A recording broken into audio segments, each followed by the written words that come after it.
रात के करीब 12 बजे थे।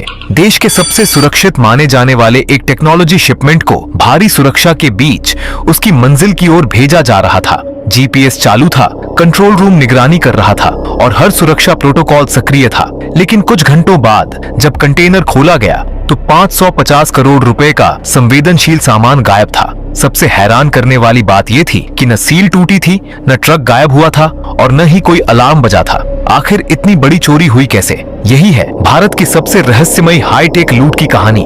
दिसंबर 2022 की ठंडी रात थी। कांडला पोर्ट पर सामान्य दिनों की तुलना में कहीं ज्यादा सुरक्षा तैनात थी। समुद्र से उठती ठंडी हवाओं के बीच कंटेनर यार्ड रोशनी से जगमगा रहा था। बंदरगाह के एक विशेष सेक्शन में एक हाई वैल्यू शिपमेंट को रवाना करने की तैयारी चल रही थी। कंटेनर के भीतर रखे थे advanced processor, quantum communication units, encryption module और विशेष इलेक्ट्रॉनिक सिस्टम, जिनका इस्तेमाल देश के एक महत्वपूर्ण टेक्नोलॉजी प्रोजेक्ट में होना था। आधिकारिक रिकॉर्ड के अनुसार इन उपकरणों की कीमत लगभग 550 करोड़ रुपए थी, लेकिन सुरक्षा एजेंसियों के लिए इनकी असली कीमत पैसे से कहीं ज्यादा थी। रात लगभग 12:20 पर सभी दस्तावेजों की जांच पूरी हुई। डिजिटल सील स्कैन की गई, कंटेनर को एक विशेष ट्रक पर लादा गया और ड्राइवर राकेश चौधरी को अंतिम निर्देश दिए गए। उसके साथ उसका सहायक मनोज भी मौजूद था। दोनों को केवल इतना बताया गया था कि यह सामान्य माल नहीं है और रास्ते में किसी भी अनजान व्यक्ति के कहने पर वाहन नहीं रोकना है। कुछ ही मिनटों बाद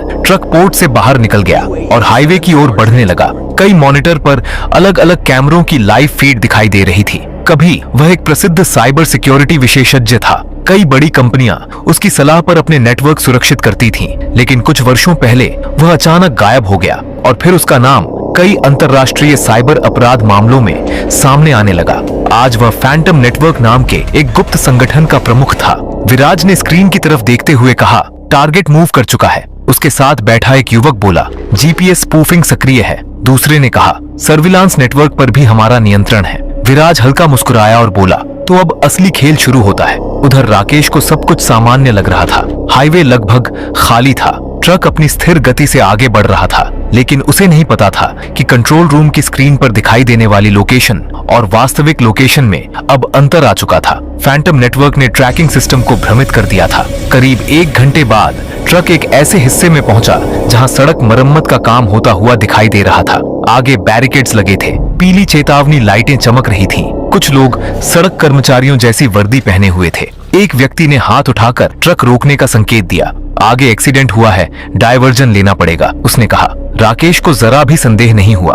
उसने ट्रक को बताए गए रास्ते पर मोड़ दिया, लेकिन यह पूरा सेटअप नकली था। महीनों की योजना के तहत इसे केवल इसी रात के लिए तैयार किया गया था। कुछ मिनट बाद ट्रक एक सुनसान औद्योगिक क्षेत्र में पहुंच गया। वहां पहुंचते ही 3 काली एसयूवी अचानक सामने आकर रुक गईं। कुछ नकाबपोश लोग तेजी से बाहर निकले, लेकिन वे सामान्य अपराधियों की तरह नहीं थे। उनके पास हथियारों से ज्यादा इलेक्ट्रॉनिक उपकरण थे, portable server, digital scanner, signal jammer और विशेष क्लोनिंग डिवाइस। उन्होंने कुछ ही सेकंड में कंटेनर की डिजिटल सील स्कैन कर ली। फिर वहां एक दूसरा ट्रक लाया गया जो पहले ट्रक जैसा ही दिखाई देता था। उसका रंग, लोगो और पहचान लगभग समान थी। इसके बाद शुरू हुआ एक ऐसा ऑपरेशन जिसने बाद में जांच एजेंसियों को भी हैरान कर दिया। विशेष हाइड्रोलिक सिस्टम की मदद से असली कंटेनर हटाया गया और उसकी जगह एक नकली कंटेनर लगा दिया गया। नकली कंटेनर के भीतर केवल इलेक्ट्रॉनिक कबाड़, पत्थर और बेकार धातु रखी गई थी। पूरी प्रक्रिया मुश्किल से 18 मिनट में पूरी हो गई। इसके बाद राकेश और मनोज को धमकी देकर वापस मुख्य मार्ग पर भेज दिया गया। उन्हें चेतावनी दी गई कि अगर उन्होंने किसी को सच बताया तो उनके परिवार को नुकसान पहुंचाया जाएगा। सुबह जब ट्रक अपने निर्धारित वेयरहाउस पहुंचा तो सब कुछ सामान्य दिखाई दे रहा था।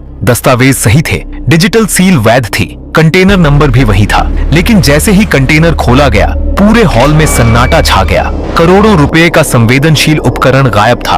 उसकी जगह केवल स्क्रैप पड़ा हुआ था। कुछ ही घंटों के भीतर मामला राष्ट्रीय सुरक्षा एजेंसियों तक पहुंच गया। जांच की जिम्मेदारी साइबर विशेषज्ञ अधिकारी अदिति राणा को सौंपी गई। शुरुआती जांच में ही उन्हें समझ आ गया कि ये कोई सामान्य चोरी नहीं है। ट्रक की ट्रैकिंग प्रणाली के साथ दूर बैठकर छेड़छाड़ की गई थी। इसके अलावा हाईवे के कई कैमरों की रिकॉर्डिंग में भी संदिग्ध गड़बड़ी मिली। जैसे जैसे जांच आगे बढ़ी, एक और चौंकाने वाली बात सामने आई। जिस कंपनी ने यह शिपमेंट मंगवाया था, उसके आईटी विभाग का एक कर्मचारी घटना से 2 दिन पहले अचानक गायब हो गया था। उसका नाम था निखिल मेहरा।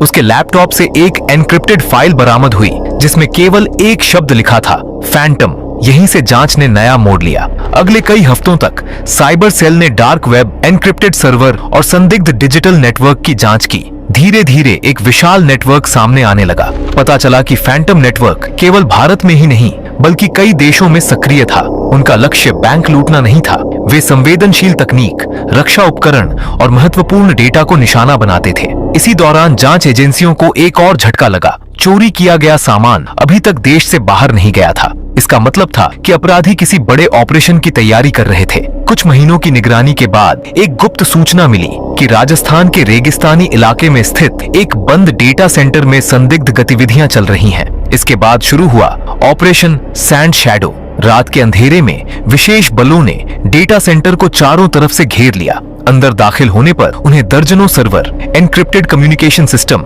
और चोरी किए गए उपकरणों का बड़ा हिस्सा मिला। लेकिन सबसे महत्वपूर्ण खोज थी एक विशाल डिजिटल मैप जिसमें देश भर के कई संवेदनशील शिपमेंट रूट चिन्हित थे। अब ये साफ हो चुका था कि 550 करोड़ रुपए की चोरी केवल शुरुआत थी। फैंटम नेटवर्क देश के महत्वपूर्ण लॉजिस्टिक्स और टेक्नोलॉजी नेटवर्क को निशाना बना रहा था। ऑपरेशन के दौरान आखिरकार मुख्य कंट्रोल रूम तक पहुंच बनाई गई। वहां विराज सेन मौजूद था। उसके सामने कई स्क्रीन चल रही थी। उसने अधिकारियों को देखकर मुस्कुराते हुए कहा, लोग सोचते हैं कि सिस्टम सुरक्षित है, मैं सिर्फ उनकी असली कमजोरी दुनिया को दिखाता हूँ। इसके तुरंत बाद पूरे डेटा सेंटर में अलार्म बजने लगे। विराज ने सेल्फ डिस्ट्रक्ट प्रोटोकॉल सक्रिय कर दिया था। सर्वर अपने डेटा को नष्ट करने लगे। कमांडो उसकी तरफ बढ़े, लेकिन वह पीछे बने गुप्त रास्ते की ओर भाग निकला। इसके बाद कई किलोमीटर लंबा पीछा शुरू हुआ।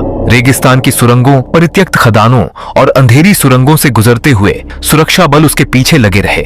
आखिरकार वह एक गहरी खाई के किनारे पहुंच गया। सामने कोई रास्ता नहीं था। अधिकारी उसे आत्मसमर्पण करने के लिए कह रहे थे। कुछ क्षणों तक वह चुपचाप खड़ा रहा, फिर मुस्कुराया और अंधेरे में छलांग लगा दी। कई दिनों तक खोज अभियान चला। खाई और आसपास के इलाके की तलाशी ली गई, लेकिन विराज का कोई स्पष्ट सुराग नहीं मिला। ऑपरेशन में चोरी किया गया अधिकांश सामान बरामद हो गया। फैंटम नेटवर्क के कई सदस्य गिरफ्तार हुए। राष्ट्रीय सुरक्षा एजेंसियों ने कई कमजोरियों को भी दूर किया, लेकिन आज भी इस मामले से जुड़ा सबसे बड़ा सवाल अनुत्तरित है। क्या विराज सेन उस खाई में मारा गया था, या वह अब भी कहीं छिपकर किसी नए सिस्टम को तोड़ने की योजना बना रहा है? और शायद यही सवाल इस पूरी घटना को एक साधारण चोरी नहीं बल्कि देश की सबसे रहस्यमयी हाईटेक लूट की कहानियों में शामिल कर देता है।